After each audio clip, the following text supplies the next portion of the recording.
Terjadi kisah di Riyadh. Seorang ibu, kisah nyata di Saudi. Ini di Riyadh ini sudah masyhur ceritanya nih. Antara seorang ibu dengan seorang TKW dari Indonesia. Ada satu ibu sudah divonis di Saudi. Operasi kanker dia terakhir sebulan lagi. Kalau tidak berhasil, dianggap sudah mati dari sisi medis. Ini keberhasilannya kecil sekali, 10%, 90% mati orang ini. Sebulan lagi menurut ilmu medis. 3 hari setelah divonis begitu sama dokter, sebulan lagi operasi terakhir, datang pembantunya dari Indonesia. Seminggu pembantu itu kerja, bagus sekali kerjanya. Masya Allah bersihin rumah, masak segala. Tuan rumahnya ini senang. Tapi selama dia kerja seminggu, ada satu perilaku TKW ini, membantu ini, yang selalu membuat tuannya mau nanya sama dia tapi nggak enak. Akhirnya setelah seminggu itu ditanya. Ternyata dia kalau siang hari, habis selesaikan kerjaan semua, habis siapin makan, dia masuk kamar mandi, lama di kamar mandi pembantu ini. Nggak tahu buat apa gitu. Pas dia keluar dari kamar mandi, setelah seminggu ditanya sama majikannya. Maaf saya mau tanya, kenapa kamu ini setiap masuk kamar mandi, lama? Ngapain? Langsung nangis tiba-tiba TKW itu menangis, pembantu itu menangis. Dia tanya kenapa kamu nangis?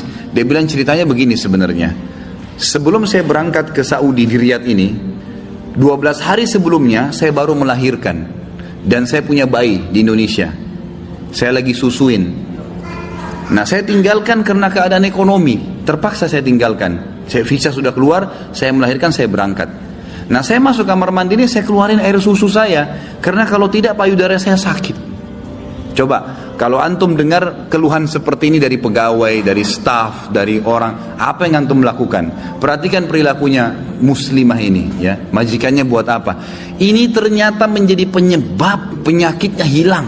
Apa yang dia buat? Dia bilang baiklah, sambil dia nangis, dia dengar ceritanya, dia bilang baiklah. Dia masuk, gajinya itu 800 real per bulan. Tuannya ini kebetulan punya duit di rumahnya, diambil dikali 24 bulan, 2 tahun. Dikasih pembantunya, ini uang kamu ambil. Besok saya belikan kamu tiket pulang ke Indonesia. Anggap kau sudah kerja 2 tahun. Pembantunya bilang, nggak apa-apa. Dia bilang nggak apa-apa. Anak kau lebih penting daripada saya. Urus anakmu, nggak apa-apa. Terus ada pembantunya, baiklah kalau begitu terima kasih. Kata tuannya, kalau seandainya 2 tahun kemudian habis nyusuin kamu terfikir kembali, ini nomor HP saya, dikasih, pulanglah. Pembantu kita sudah selesai nih, TKW sudah pulang Indonesia. Kita sekarang berhubungan dengan kisah ibu ini. Apa kata dia? Semenjak pembantu itu berangkat, mulai hari itu setiap hari saya menangis. Menangisnya bukan karena sedih penyakit saya merasa terharu, susah menggambarkannya, terharu betul dan bersyukur kepada Allah. Bagaimana Allah membukakan pintu itu buat saya. Saya selalu bersyukur terus sama Allah karena saya terfikir untuk kasih gaji 2 tahun. Mungkin kalau terjadi pada kita, kita bilang, baiklah kamu pulang aja minimal. Pernah gak antum terfikir kasih gajinya lengkap semua? Dia bilang saya terharu kenapa saya bisa lakukan itu. Dan saya selalu bersyukur sama Allah. Saya bisa lakukan sementara memang ini ada vonis mati dekat lagi secara medis. Dia bilang tiap hari saya menangis. Dan setiap kali saya menangis saya merasa ada satu kepuasan dan keadaan saya lebih baik. Ringkas cerita, tiba masa operasi, ditelepon rumah sakit, disiapin semuanya alat operasi. Tiba di rumah sakit, dicek sebelum operasi. Dokternya duduk setelah cek di kursi lalu bertanya, kamu berobat kemana sebulan ini?